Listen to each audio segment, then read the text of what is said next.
I like it. I like the way you can slam the doors, and it's a true quality of Mercedes-Benz going back to 20 years ago. GCT3 2025.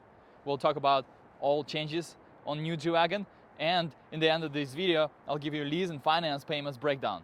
Let's go. So a lot of people ask why G Wagons are so popular, why they're so expensive.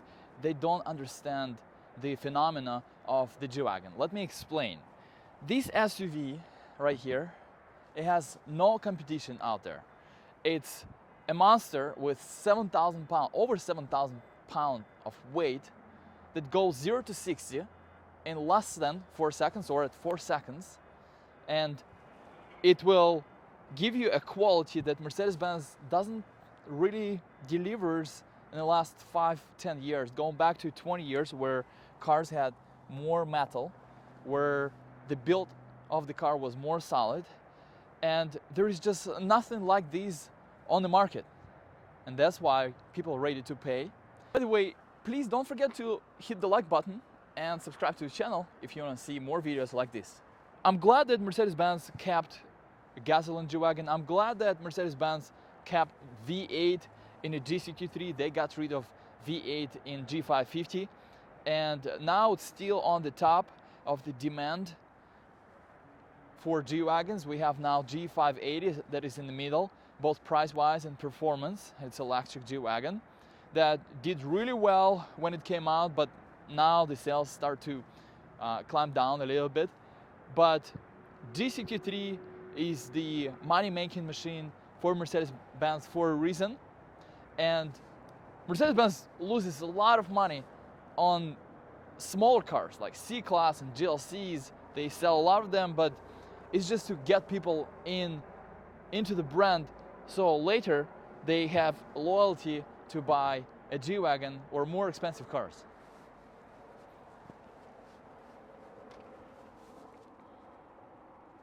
So this G Wagon finished in manufacturer Hyper Blue Magna paint, only costs you $6,500, but it's not the most expensive paint, by the way. It's not the new paint for Mercedes-Benz as a whole, but new paint for GCT3. So G Wagon has few changes on exterior of the car, few new packages, but overall it still delivers the same quality and performance as last year's. I think it improved, and as you know, I'm always honest with my opinions during our review, so I gotta tell you, I'm really impressed with the G Wagon. We have the front camera here. This car doesn't have the night package. There is few night packages. There is a new chrome package that can darken this front brush guard. In United States, they all have this brush guard. In Europe, they don't. In United States, they have it for safety reasons. Let's take a closer look to the paint of the car. We have a Falterbach emblem here. New elements on the front bumper with air intakes to cool off that V8 strong hand-built engine. By the way, let's take a look at the engine. 570 horsepower, over 600 pound-feet of torque. It's a hand-built engine built by this person here. I don't say gentleman anymore because I've seen female names. They built these engines, handcraft them as part of the one-man slogan. One man, one engine. One man starts building the engine, one man finishes the engine, and then they put his name here under the hood on the engine. Just like the doors, you gotta slam the hood to close it. We have monoblock wheels here. You won't see these monoblock wheels on a lot of G Wagons. They only cost you $4,500. But aesthetically, I think I like the other 22-inch wheels better. But there's a big but. It's all metal. Impossible to break, bend these rims and I just love it. There is available package for these stripes to be in chrome, and these wheel fenders to be all black with a night package. Plus, we have 360 view camera with these cameras on the side of the mirror. And finally, keyless go. By the way, this G Wagon is available. MSRP is $201,000. There is reasonable markup, as GCT3 still have markups. So you can reach out to us with double pipes. That's another signature difference between G580 or G550. Parking sensors in the front and in the back. The car is capable of parking itself, and it says GCT3 here. This is the spare tire, and it's also available in the paint of the car. It's an extra option, so this part right here is mentioned, the paint on the back of the spare wheel. There's a lot of plastic and protection material that I already removed, but plenty of space here. You can stack up a lot of things. Tow hitch. Let me show you the back. Not a lot of space in the back. Heated seats, separate climate controls, nice Napa leather.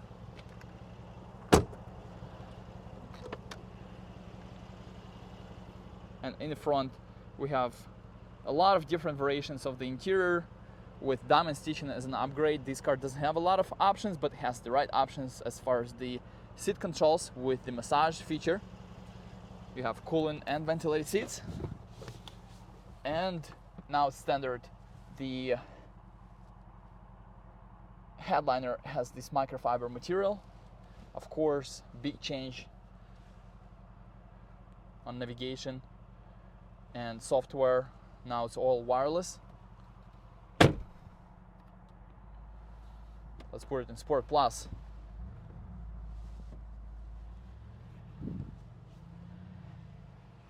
Differential lock controls here. No, this car cannot spin just like G580 electric G Wagon. I think you've seen it online. But wireless CarPlay in this touchscreen is a big upgrade for G Wagon. Now it has the MBUX software, 360 view camera. Hey Mercedes. Hello, I'm Mercedes, your voice assistant. Would you like to know more about what I can do for you? Go to Starbucks. Here is what I found. Where do you want to go? Perfect. Calculating route. Now turn left. So this is big upgrade for G Wagon.